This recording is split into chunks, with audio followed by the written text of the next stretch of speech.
Assalamualaikum warahmatullahi wabarakatuh. Pertama-tama marilah kita panjatkan puji dan syukur atas kehadirat Allah Subhanahu wa Ta'ala yang telah memberikan kita beribu-ribu nikmat.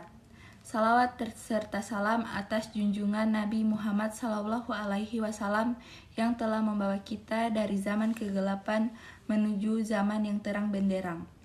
Perkenalkan, nama saya Nadila Bonde dari Fakultas Ilmu Tarbiyah dan Keguruan, jurusan Pendidikan Agama Islam, kelas 1B.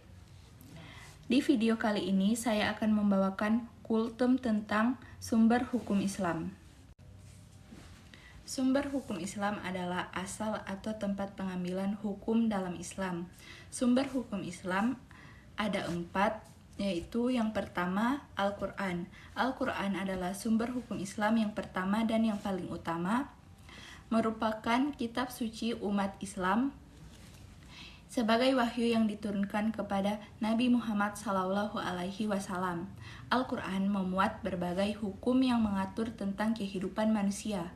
Menurut Amir Syarifuddin, Al-Quran mengandung hukum-hukum dasar yang bersifat universal dan abadi, serta memberikan prinsip-prinsip kehidupan yang berlandaskan tauhid dan keadilan.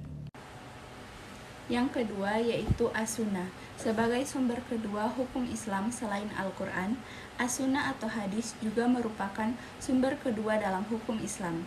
As-Sunnah berisi perkataan, perbuatan, dan persetujuan Nabi Muhammad SAW yang menjadi contoh bagi umat Islam dalam mengamalkan ajaran-ajaran Islam.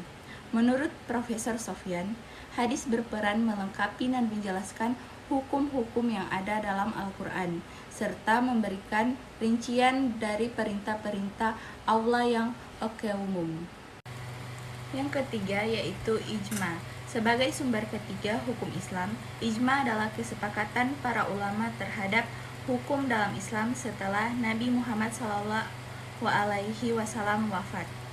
Ijma menjadi penting karena suatu permasalahan hukum tidak dijelaskan secara eksplisit dalam Al-Quran maupun As-Sunnah. Amir Syarifuddin menekankan bahwa ijma menunjukkan kesatuan pandangan di kalangan ulama yang diharapkan mampu mewakili kepentingan umat Islam secara keseluruhan.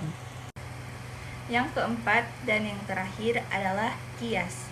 Qiyas sebagai sumber keempat hukum Islam. Qiyas adalah metode penalaran analogis yang digunakan dalam Islam untuk menetapkan hukum pada masalah yang tidak ada dalilnya dalam Al-Quran dan As-Sunnah. Qiyas dilakukan dengan menghubungkan suatu kasus baru dengan kasus yang sudah ada dalam teks Al-Quran atau hadis. M. Quraish Shihab menyatakan bahwa Qiyas penting karena Islam adalah agama yang adaptif, sehingga metode ini memungkinkan hukum Islam untuk menyesuaikan diri dengan perkembangan zaman serta meninggalkan prinsip-prinsip dasar. Sekian kultum singkat dari saya. Semoga bermanfaat dan memberikan kebaikan bagi kita semua. Billahi taufik wal hidayah. Wassalamualaikum warahmatullahi wabarakatuh.